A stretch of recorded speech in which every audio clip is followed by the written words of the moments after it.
Okay, so let's do our initial prayer right now. Let's everybody close our eyes. Let's take this moment to feel the spiritual friends that are here with us. Let's thank God for the opportunity to be here, the opportunity to study Jesus' gospel, the opportunity to become better human beings, the opportunity to enlighten our soul, and to work towards our progress. Thank you for everyone that is here this afternoon. Thank you for everyone that has been joining us in all our virtual meetings. And we really hope that we can get through this as a group with love, patience, so we can go back to our normal meetings. Thank you to everyone that is here. And let's start tonight's lesson. So be it. So today we are going to continue chapter 21. There will be false Christ and false prophet. This is a very interesting and intriguing topic. Jesus warned us about this. Today in particular, we're going to talk about the prodigies of the false prophets and the instructions of the spirits, and we're going to reflect a little bit about this and also on Jeremiah, who talked about it a long time ago. So today's topics will be the spirit teaching, the false prophets, Jeremiah, and the prophets. Okay. So in the year 646 before Christ, Jeremiah's words were, "Do not listen to the words of prophets who prophesy and deceive you. They publicize the visions of their hearts and not what they have learned from the mouth of the Lord." So Jeremiah was an emissary. He was like an auxiliary of Christ who prepared the land for Jesus coming. So he was like a aid for people back then to instruct the people of that time with some kind of knowledge. So looking at this, we know that the question of the prophecies, the existence of the prophecies, is not something new. It's already something that has existed for millennia. The comment by Luz, the protector spirit. So at that time, charlatans and impassioned persons abused the gift of prophecy and exploited it. They abused the simple, nearly blind faith of people by predicting good and agreeable things in return of money. So I think the best way for us to understand and talk about the false prophets is to understand what a good prophet is. A good prophet will not abuse of people. A good prophet has a good faith on its heart. So the first alert is actually on looking at this is that they abuse, especially the faith of the blind people from back then that would believe. And when you see this return for money, whoever is working, whoever is talking about God in a good faith would never do anything in return for money. So this is like one of the first alerts that we can see here. Prodigies performed by false prophets. So Jesus' warning was false Christs and false prophets will appear, who will perform great prodigies and amazing things to the point of deceiving the elect themselves. So again, they came to deceive the elect because there was a lot of ignorant people back then, people that will believe on things. So false prophets, as Jesus said, they will come and they will perform great things. But we have to look at the good faith, and we have to look at how are they doing that? Are they doing with a good heart, or are they doing in exchange for something else?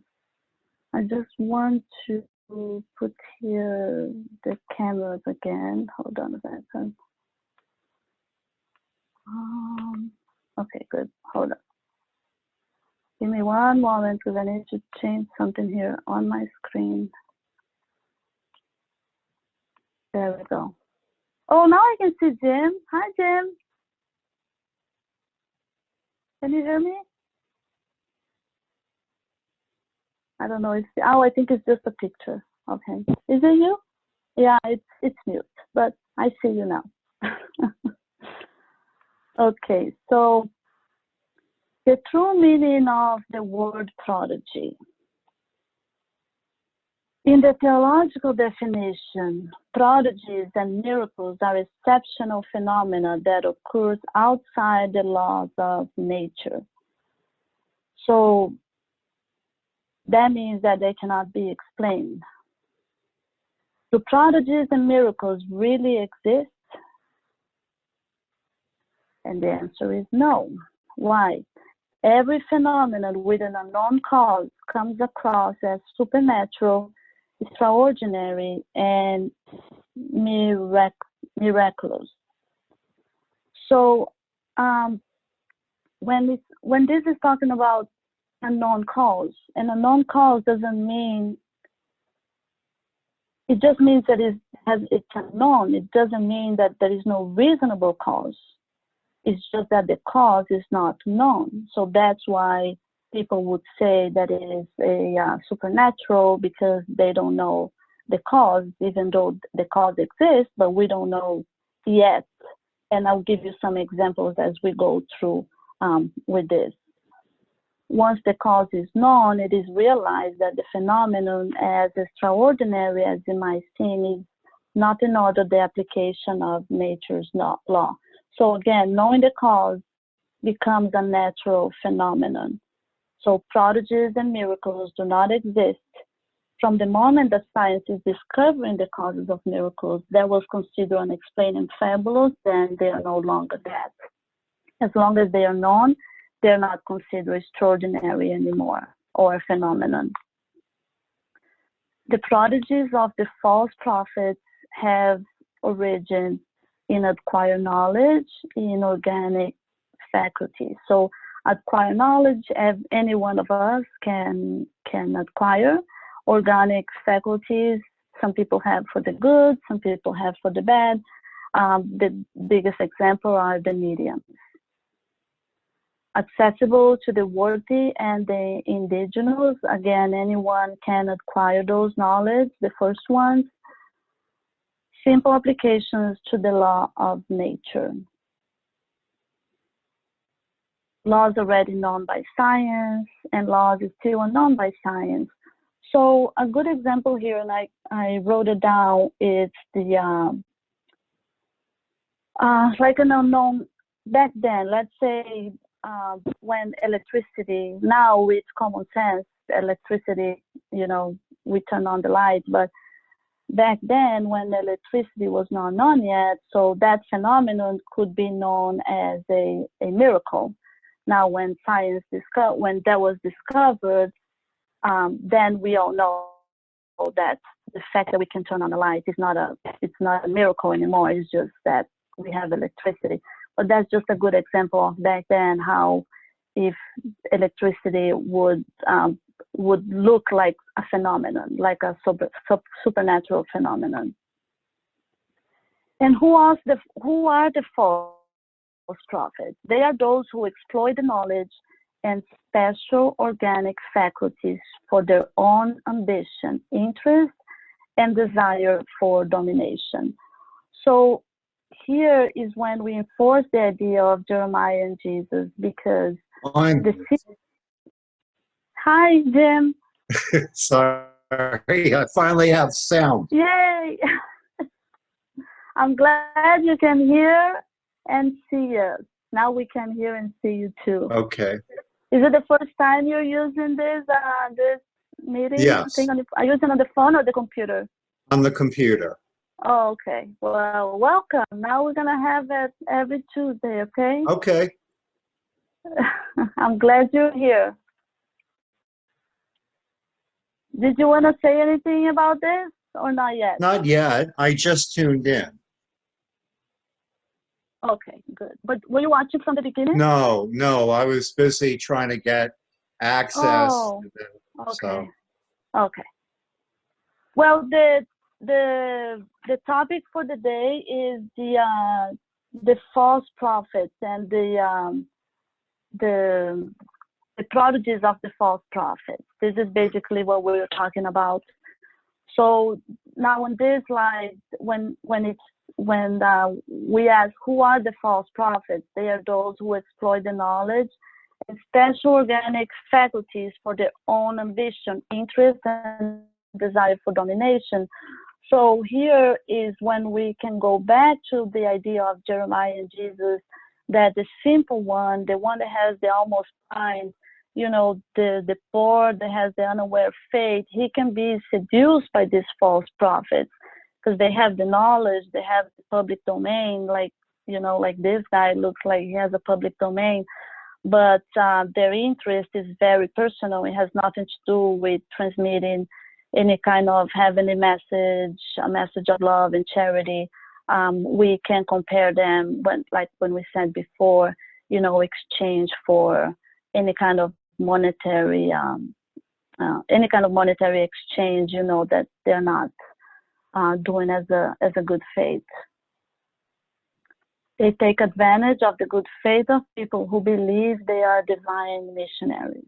Mm. The good actions performed reveal the degree of moral advancement, characterizing those that are false or true prophets. How do we protect ourselves from the false prophets? With knowledge. So that's why it's very important that we keep studying, bringing light to the human mind. We destroy blind faith. Consequently, the number of false prophets will decrease as humanity is enlightened. So the biggest idea on this chapter, when we talk about, again, the false prophets, is really understanding what a good prophet does. We have to use common sense. We have to use reason. The best way to recognize the false prophets is to try to recognize, do they have a good heart? Recognize his words. If that doesn't exist, then it's an easier way to identify them.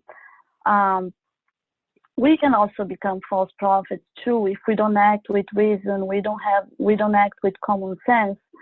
If we are just acting with self-love, with pride and vanity, if we think that our truth is like the greatest truth out there, against any other ideas and beliefs, we have to be very careful with that. I think the best way to look at this message is to look at the moral aspect, including the attitudes that we have and to practice. Study the Spiritism, I believe, is the one of the ways that we have to be able to improve ourselves and to recognize, again, applying common sense, applying reason in our life so we can deal with any situation out there.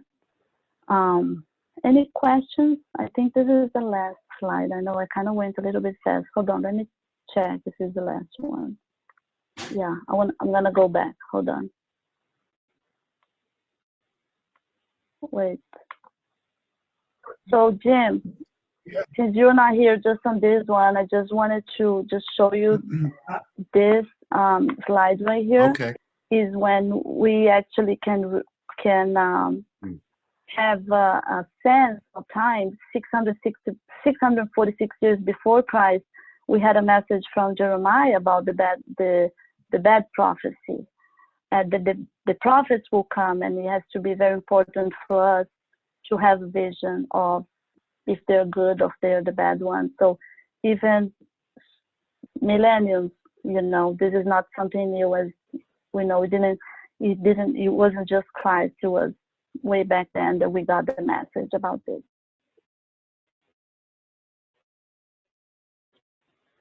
I'm gonna open the microphone if some